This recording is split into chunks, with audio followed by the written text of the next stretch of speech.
best entertainment on the earth. Tune in for Comics with Perch.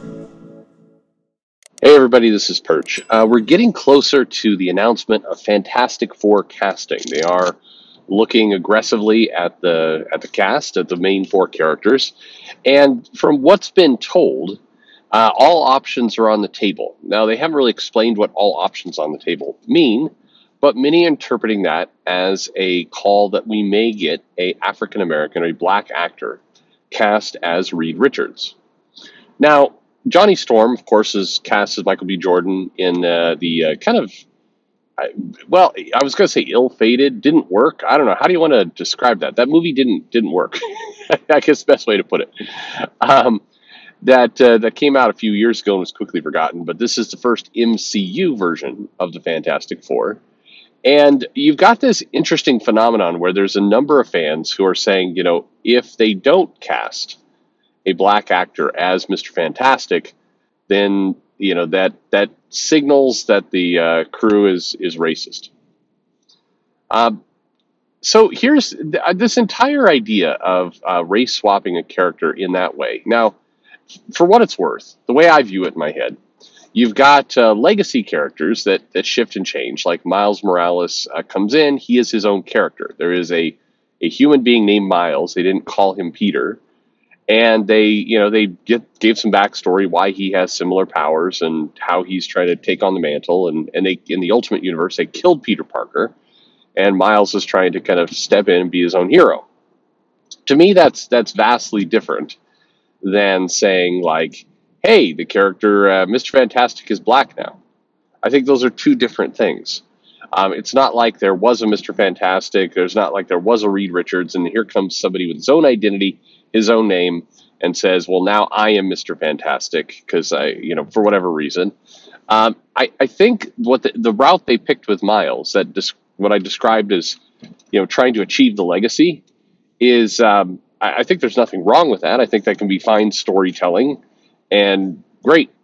I think just changing the character's color, to me, it feels like a bunch of wrong things all together, including, and this is the part where I feel like there's just two polar opposite opinions on the topic. That, to me, feels racist. If you're saying, hey, we're not going to let the black character kind of have his own identity and kind of build up his own character. No, we're going to kind of steal this one over here and throw it on.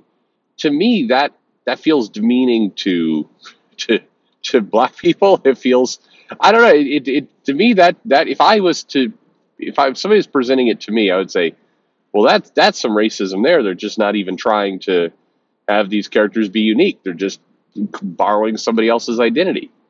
I mean, it's the laziest thing you can do. That's how it comes across to me. However, to other people, it is a sign of progress somehow. And I admit I just don't get the logic there.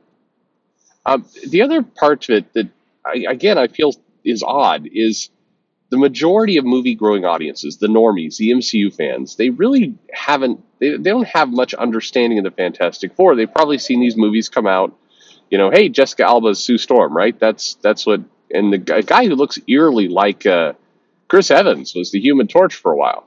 And then he was black for some reason. That's how a lot of people are digesting the Fantastic Four. It's what they think of them.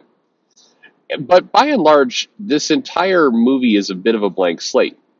Okay, so using that logic, and this is logic people are using, they're saying, well, why not make him black? Why not? Because he's the smartest character in the Marvel Universe, and this would, go a long way to racial equity. And I guess, alternatively, you've got the Blue Marvel out there. Again, nobody knows who that is at all. He hasn't been the victim of 3 bad movies. And you could, if you wanted to introduce this character as a peer or as a more major part of the Fantastic Four, you could do it. Hell, you could do a Disney Plus series just for that character alone. So why wouldn't you? I mean, if the goal is to increase the diversity of the characters you have on screen, like you've got some good ones. They're a blank slate, meaning you can do anything you want with them by and large. I mean, yeah, they've existed in the comics, but you've got If it's a filmmaker's dream, you can do anything you want. You could change major aspects of the origin. They'll probably do that anyway. But why wouldn't you take that route? That seems odd. The issue here, and as people have pointed out, and there's even a petition out there that is you better make him black. They say it's the optics of having four white people in a superhero team. And it's like, can't you have one be a person of color? Can't you have one be queer? You just four straight white people in a superhero team. And that's activist talk. That's not moviegoer talk. And beyond that, that's thinking too small. First off, of the Fantastic Four, one guy's on fire pretty consistently. The other guy's a rock monster.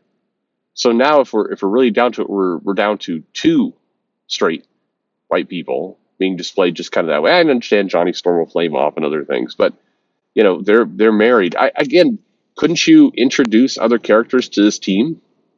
At various times, the Fantastic Four had Wingfoot running around. You had She-Hulk there. You had Black Panther hanging around the team. You've got other people. This is a brand new movie for you. You're telling me you can't have the Future Foundation out the gate, and you bring in, say, Blue Marvel and multiple other characters into that team from the very beginning? You can still be the Fantastic Four because these are the four astronauts that did their thing, but you present it as a family film, which is what Fantastic Four is always somewhat about anyway, and you bring these characters there.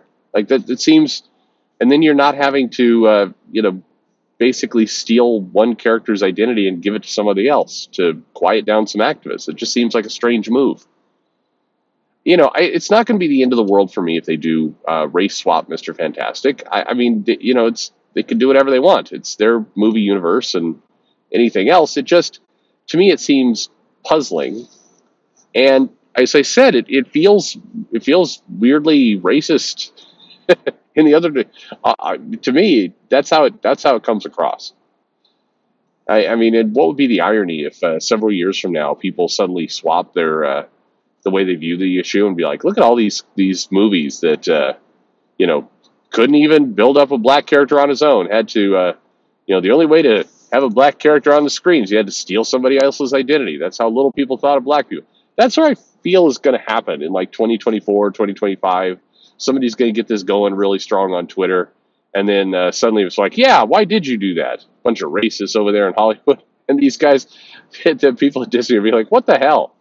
What? I feel it's going to happen. I don't know. Look, I think there's, to me, I think the power in a character is when they have their own history, they have their own origin. You don't, for lack of a better word, you don't culturally appropriate somebody else's. You actually let them have their own history, their own background, their own everything. I think, quite bluntly, if they do race swap Mr. Fantastic, I doubt that's going to be what either makes or sinks the film.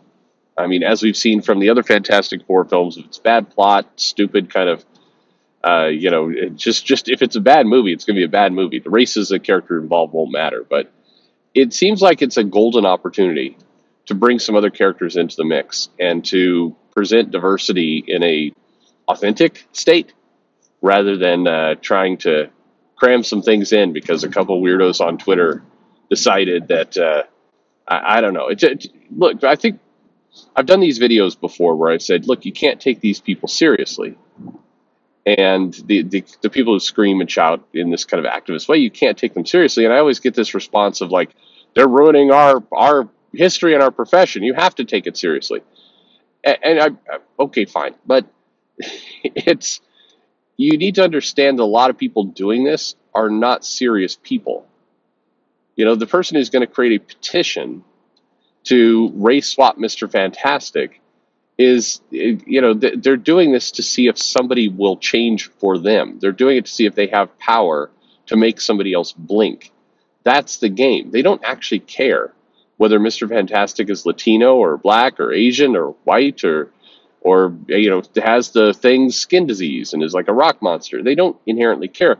They just want to see if they can make you change. That's the game. And to a large extent, it is a game. And that's why I say they don't take this seriously. They don't seriously care about having a movie come out. They don't seriously care about adding diversity because there's far better, stronger ways to do it if that's what they cared about. I watched they were discussing kind of this. Some people were making some fan art of a Black Reed Richards, and one person came in and commented and said, "Wow, I love this, great art. I was surprised by Mr. Fantastic being black, but it's incredible. I love it." And so and that person got attacked. It's like, how dare you be surprised? That sounds you're a bigot. It's like, of course the guy's gonna be surprised. For better or worse, Mr. Fantastic has been just depicted as white for 60 years. If you're gonna change it, yeah, people are gonna be surprised. Does that mean you can't change it? No, you can do whatever you want. It's your comics. But people are going to be surprised. And there's nothing wrong with that because that's what their eyes tell them. Anyway, do you care? On one hand, I care because I think there are better choices. On the other hand, I'm tired of, you do whatever you want. Is it going to be a good movie? That's my curiosity. Anyway, thanks for listening.